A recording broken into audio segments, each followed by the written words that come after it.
किस तरह से कम्युनिकेशन को कर सकते हैं कि हम लोग जो है ना कोई कम्युनिकेशन मीडियम बना सकते हैं, ठीक है, कि वर्कर्स डायरेक्टली अप्रोच कर सकें अपने सीनियर्स को, मैनेजिंग डायरेक्टर को, ताकि वो अपने कंसर्न जो है ना वो मैनेज एमडी के सामने रख सके।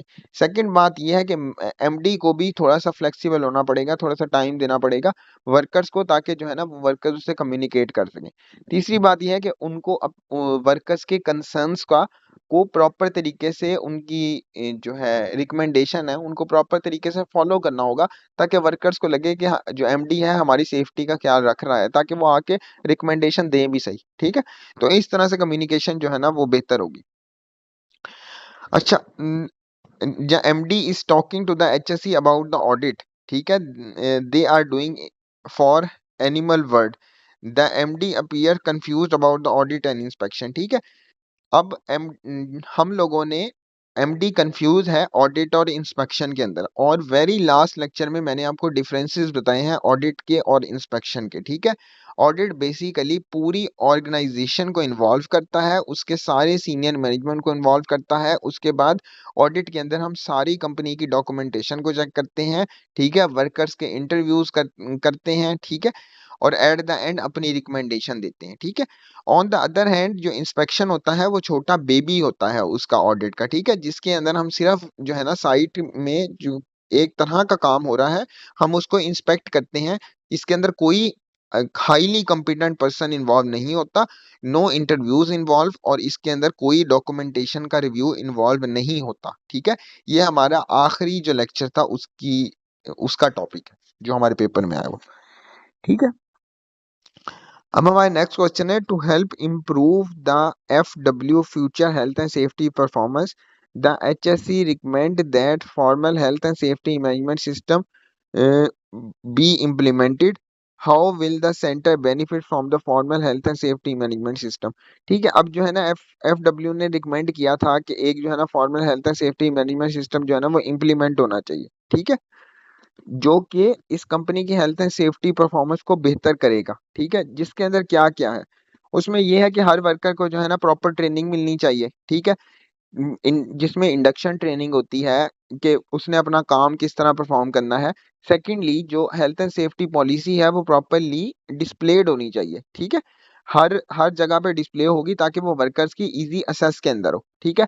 थर्ड पॉइंट ये है कि जो रिस्क असेसमेंट रिपोर्ट है, ठीक है, वो प्रॉपरली कम्युनिकेट होनी चाहिए। फोर्थ पॉइंट ये है कि कंपनी के अंदर प्रॉपर कम्युनिकेशन होना चाहिए, जो कम्युनिकेशन गैप है वो खत्म होना चाहिए, जो कि इम्प्रूव करेगा हेल्थ एंड सेफ्टी परफॉर्मेंस को, ठीक है। तो ये कुछ पॉइंट है, बाकी काफी सारे पॉइंट हमें टॉप दोबारा से जो है ना पढ़ के मिल जाएंगे, ठीक है। अब ये जो क्वेश्चन नंबर 5 है ये मैं आप लोगों को वॉइस नोट के अंदर at the end of this lecture session या आपको बुक के नोट्स को लेके मैं आपको पढ़ा बता दूंगा, ठीक है। तो ये इस क्वेश्चन को देख के परेशान नहीं होना, ये वाला एक वाहिद क्वेश्चन है जो हमारे पेपर में आया हुआ है, जो कि हम लोगों ने इतनी डिटेल में नहीं किया हुआ, ठीक है। बेसिकली ये रिकमेंडेशन की जो बात हो रही थी ना, ये ILO recommendation number 10 A B C D और E। अब मैं आपको 10 A B C D और E जो है ना वो डिटेल में बता दूंगा कि A का क्लॉज हमें क्या कहता है, B का क्या कहता है, C का क्या कहता है।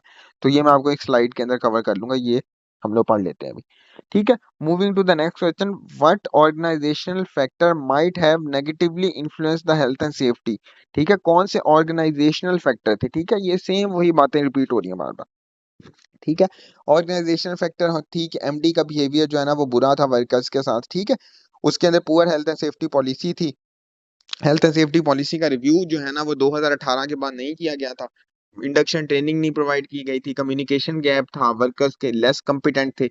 ये सारी बातें जो है ना ये ऑर्गेनाइजेशनल डिफेक्ट के अंदर आती हैं, ठीक है, कि ऑर्गेनाइजेशनल साइड से हम लोगों को कौन सी नेगेटिव अप्रोचेस थी।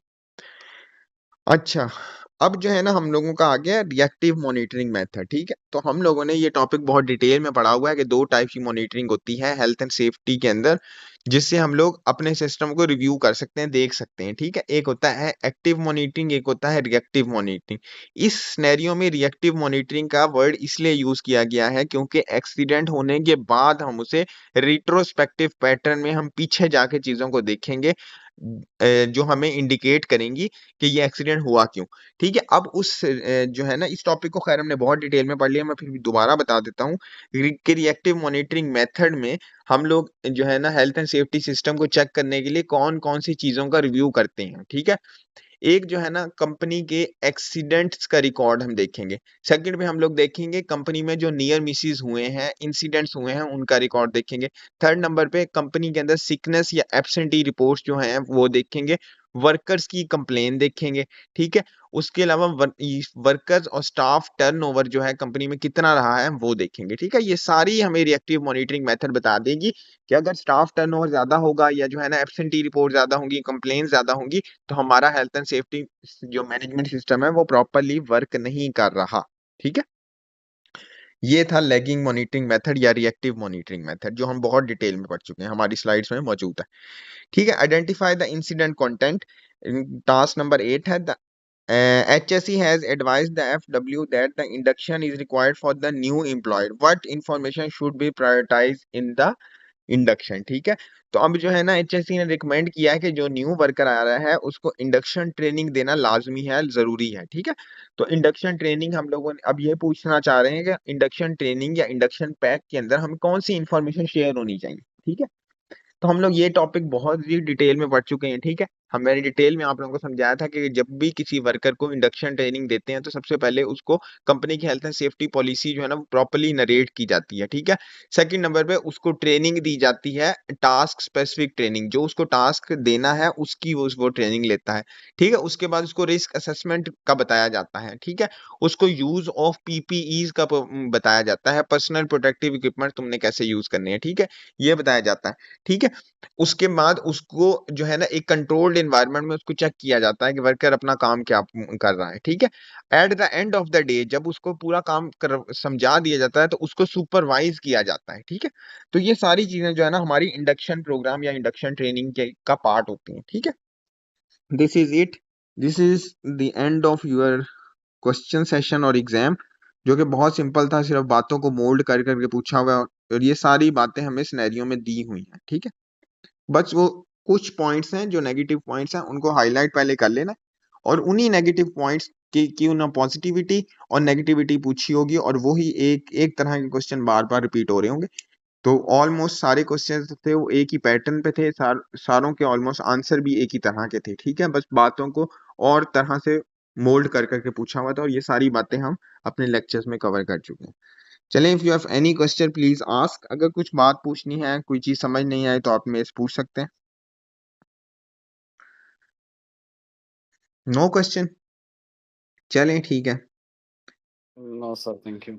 ओके नो सर, क्वेश्चन नहीं है सर। ओके ओके, समझ आ गई है सबको? Thank you sir. जी सर, थैंक यू।